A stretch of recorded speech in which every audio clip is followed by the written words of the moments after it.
पूज्य पाद गुरु पाद में प्रणाम हो सौभाग्य। पाप ताप संताप घट और बढ़े वैराग्य। संयम सौरभ साधना जिनको करे प्रणाम। त्याग तपस्या तीर्थ का विद्या सागर नाम। जय बोलिए संत शिरोमणि आचार्य भगवंत पूज्य गुरुदेव श्री विद्यासागर जी महाराज की। परंपराचार्य श्री समय सागर जी महाराज की। पूज्य मुनिवर श्री प्रमाण सागर जी महाराज की। पूज्य मुनिवर श्री संधान सागर जी महाराज की। लक्ष्य चिद्रूप सागर जी महाराज की। जब प्रातःकाल सूर्य का उदय होता है तो वह अपने प्रकाश से सारी धरती को प्रकाशित कर देता है। आज वही ऐसा ऐतिहासिक महान दिन सन 1968 का वही दिन और आज के ही दिन की तिथि जब आचार्य विद्यासागर रूपी सूर्य का इस धरती पर उदय हुआ और उन्होंने जैन धर्म के प्रकाश को सारी धरती पर फैला दिया। सारी धरती को जैन धर्म के प्रकाश से प्रकाशित कर दिया। आचार्य भगवान के प्रति तो हम सबकी भक्ति है। सभी अपने अपने शब्दों में आचार्य भगवान की भक्ति करते हैं और आचार्य भगवान के नाम के सामने कुछ विशेषण लगाते हैं। एक बार मैंने इन विशेषणों पर ध्यान दिया तो पता चला उन पर ध्यान देने से कि आचार्य श्री का व्यक्तित्व कितना विराट था और हम सब की भक्ति उन पर इतनी क्यों है। मात्र छोटी से विशेषण जो हम लगाते हैं आचार्य भगवान के सामने उनसे हमारी भक्ति पता चलती है। हम आचार्य भगवान को परम उपकारी कहते हैं, आचार्य भगवान कहते हैं, जीवंत समयसार, जीवंत मूलाचार, संत शिरोमणि आदि आदि। अभी भी आपने अनेक विशेषणों को प्रातः स्मरणीय ऐसे अनेक विशेषणों से हम उनको विभूषित करते हैं। हम आचार्य भगवान को आचार्य भगवंत कहते हैं। भगवान कौन होते हैं? जो हमारे भाग्य को बना दे, जो हमारे भाग्य को बना दे वो भगवान होते हैं। तो निश्चित इस अर्थ में आचार्य भगवान ने हम सब के भाग्य को बनाया है, इसलिए वो आचार्य भगवंत है।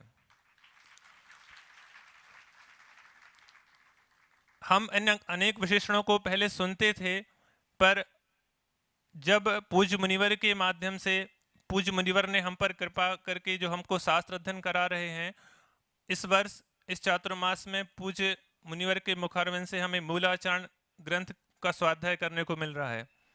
तो वो मूलाचार श्रमणों की चर्या के ऊपर है। उसमें आचार्य परमेष्ठी के भी अनेक गुणों का बखान किया गया है। वैसे तो आचार्य परमेष्ठी के 36 मूल गुण होते हैं और ऐसे अनेक और मूल गुणों के अनेक और गुणों के बारे में उसमें वर्णन किया। तो उसमें एक गाथा आई है कि शिष्या डुग्गह कुशले, शिष्या डुग्गह कुशले सुतत्थ विशार्यो पहिय कित्ती, क्रिया चरण सुजुत्तो गाहुए आदिज्य वैनोया। मतलब जो शिष्या डुग्गह कुशले, शिष्यों को दीक्षा देने में और उनको शिक्षित करके उनको योग्य बनाने में। और आप सब देख रहे हैं आपके सामने पूज्य मुनिवर जैसे विराट व्यक्तित्व हमारे सामने हैं, जिसको आचार्य श्री ने दीक्षा और शिक्षा देकर उनका निर्माण किया है। साक्षात हमारे सामने ये बहुत बड़ा उदाहरण हमारे सामने।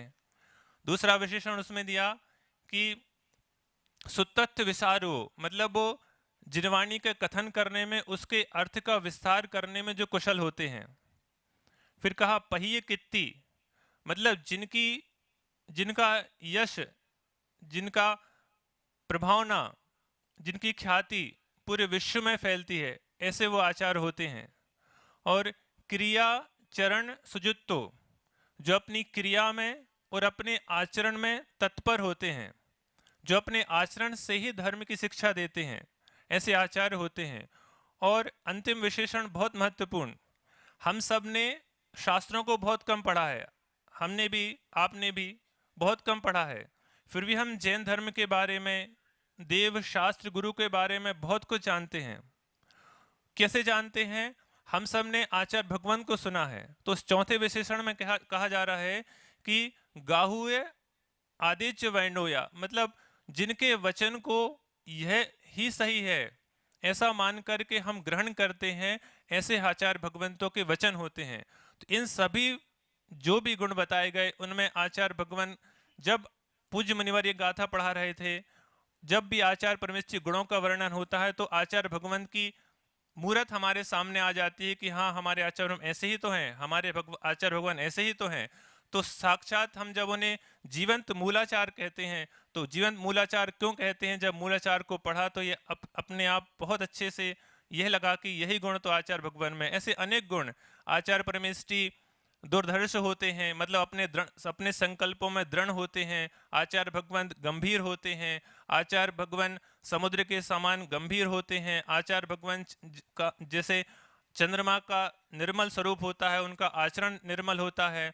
और सबसे बड़ी बात कि वो क्षमा के धारक, पृथ्वी के समान क्षमा के धारक होते हैं। इसलिए हम आचार्य भगवान को जीवंत मूलाचार कहते हैं। ऐसे ही जीवंत समयसार भी कहते हैं। ऐसी अनेक गाथाएं जब पढ़ते हैं तो आचार्य भगवान का व्यक्तित्व हमारे सामने आ जाता है। एक और जो सबसे महत्वपूर्ण कि हम आचार्य भगवान को परम उपकारी कहते हैं। हम सब जितने भी यहाँ बैठे हैं, यदि प्रत्येक व्यक्ति से पूछा जाए तो सब कहेंगे हाँ, मुझ पर ये उपकार है, मुझ पर ये उपकार है, ऐसे अनंत उपकार हो जाएंगे। सही कह रहा हूं ना? सबके ऊपर उपकार है कि नहीं? आचार्य के ऊपर, आचार्य का सभी पर उपकार है। मुझ पर भी आचार्य भगवान ने अनेकों उपकार किए। उनमें से दो प्रमुख उपकार में, सभी उपकार प्रमुख है लेकिन मैं दो उपकारों को आपके सामने रखना चाहूंगा।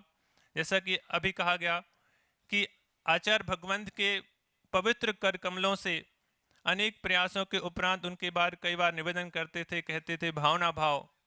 और अंततः 21 दिसंबर 2022 को उनकी कृपा हुई और मुझे उनके कर कमलों से क्षुल्लक दीक्षा लेने का सौभाग्य प्राप्त हुआ। और आचार्य भगवान कहते हैं कि दीक्षा मात्र से नहीं, उसके आगे भी आपका कर्तव्य होता है। आप कर्मजरा करते हैं, आत्म कल्याण का उत्थान करते हैं। तो निश्चित है मेरा ये परम परम सौभाग्य रहा कि आचार्य भगवान की द्वितीय और अद्वितीय कृपा हुई कि मुझे पूज्य मुनिवर के चरणों में मुझे शरण दी, जिससे ताकि मैं अपने आत्मा का सर्वतोन्मुखी विकास करके अपने आत्म कल्याण कर सकूं। ये अद्भुत जो मुझे आचार्य भगवान की कृपा मिली, जो उनका उपकार है, ये कभी नहीं भुलाया जा सकता।